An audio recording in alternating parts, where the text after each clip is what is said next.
ትንቢተ ኤርምያስ ምዕራፍ 52 ሴዴቅያስ መንገሥ በጀመረ ጊዜ የ21 ዓመት ጕልማሳ ነበረ። በኢየሩሳሌምም 11 ዓመት ነገሠ። እናቱም አሚጣል የተባለች የሊብና ሰው የኤርምያስ ልጅ ነበረች። ኢዮአቄምም እንዳደረገ ሁሉ በእግዚአብሔር ፊት ክፉ አደረገ። ከፊቱም አውጥቶ እስኪጥላቸው ድረስ ይህ በእግዚአብሔር ቍጣ በኢየሩሳሌምና በይሁዳ ላይ ሆኖአልና። ሴዴቅያስም በባቢሎን ንጉሥ ላይ ዐመፀ። ሴዴቅያስም በነገሠ በዘጠነኛው ዓመት በአሥረኛው ወር ከወሩም በአሥረኛው ቀን የባቢሎን ንጉሥ ናቡከደነፆርና ሠራዊቱ ሁሉ በኢየሩሳሌም ላይ መጥተው ከበቡአት። በዙሪያዋም ዕርድ አደረገ። ከተማይቱም እስከ ንጉሡ እስከ ሴዴቅያስ እስከ 11ኛው ዓመት ድረስ ተከብባ ነበር። በአራተኛውም ወር በዘጠነኛው ቀን በከተማይቱ ራብ ጸንቶ ነበር። ለአገሩም ሰዎች እንጀራ ታጣ። ከተማይቱም ተሰበረች፣ ሰልፈኞችም ሁሉ ሸሹ። በሁለቱም ቅጥር መካከል ባለው በር ወደ ንጉሡ አትክልት በሚወስደው መንገድ በሌሊት ከከተማይቱ ወጡ። ከለዳውያንም በከተማይቱ ዙሪያ ነበሩ፣ በዓረባም መንገድ ሄዱ። የከለዳውያንም ሠራዊት ንጉሡን ተከታተሉት፣ በኢያሪኮም ሜዳ ሴዴቅያስን ያዙ። ሠራዊቱም ሁሉ ከእርሱ ዘንድ ተበትነው ነበር። ንጉሡንም ይዘው የባቢሎን ንጉሥ ወዳለበት በሐማት ምድር ወዳለችው ወደ ሪብላ አመጡት። እርሱም ፍርድን በእርሱ ላይ ተናገረ። የባቢሎንም ንጉሥ የሴዴቅያስን ልጆች በፊቱ ገደላቸው። የይሁዳንም አለቆች ሁሉ ደግሞ በሪብላ ገደላቸው። የሴዴቅያስንም ዓይኖች አወጣ። የባቢሎንም ንጉሥ በሰንሰለት አሰረው፣ ወደ ባቢሎንም ወሰደው፣ እስኪሞትም ድረስ በግዞት ቤት አኖረው።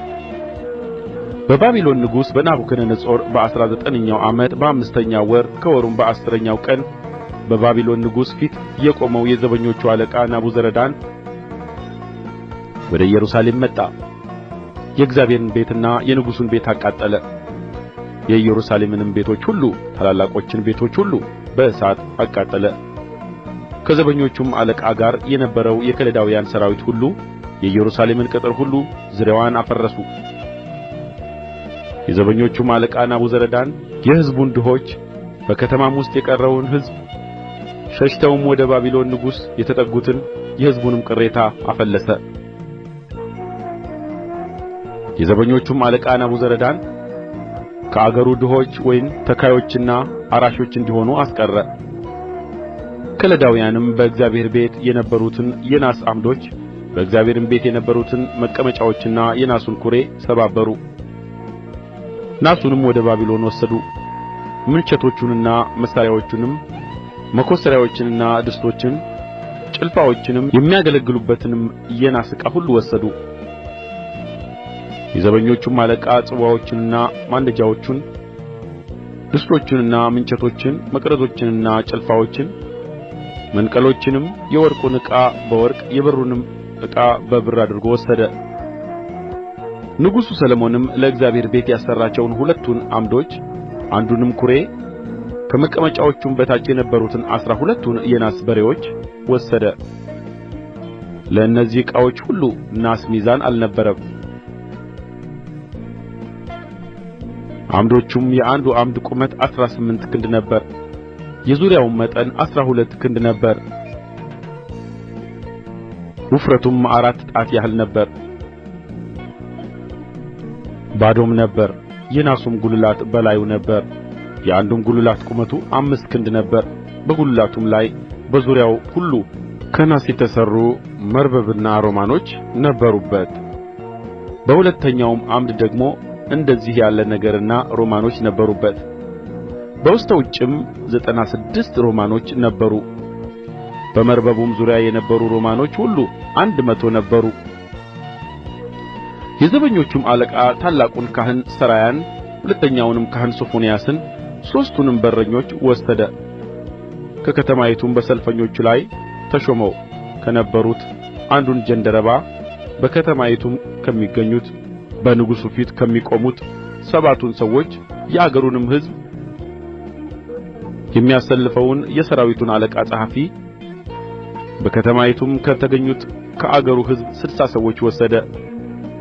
የዘበኞቹም አለቃ ናቡዘረዳን ወስዶ የባቢሎን ንጉሥ ወዳለበት ወደ ሪብላ አመጣቸው። የባቢሎንም ንጉሥ መታቸው፣ በሐማትም ምድር ባለችው በሪብላ ገደላቸው። እንዲሁ ይሁዳ ከአገሩ ተማረከ። ናቡከደነፆር የማረከው ሕዝብ ይህ ነው። በሰባተኛው ዓመት 3023 አይሁድ፣ ናቡከደነፆርም በ18ኛው ዓመት 832 ነፍስ ከኢየሩሳሌም ማርኮአል። በናቡከደነፆር በ23ኛው ዓመት የዘበኞቹ አለቃ ናቡዘረዳን ከአይሁድ 745 ነፍስ ማርኮአል። ሰዎች ሁሉ 4600 ነበሩ።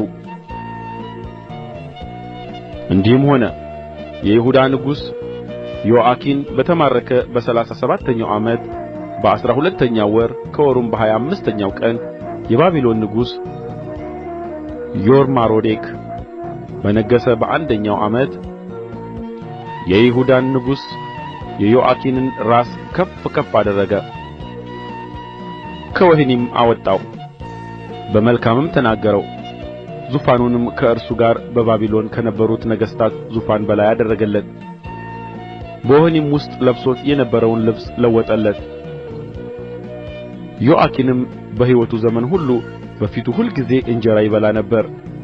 የባቢሎንም ንጉሥ በሕይወቱ ዘመን ሁሉ እስኪሞት ድረስ የዘወትር ቀለብ ዕለት ዕለት ይሰጠው ነበር።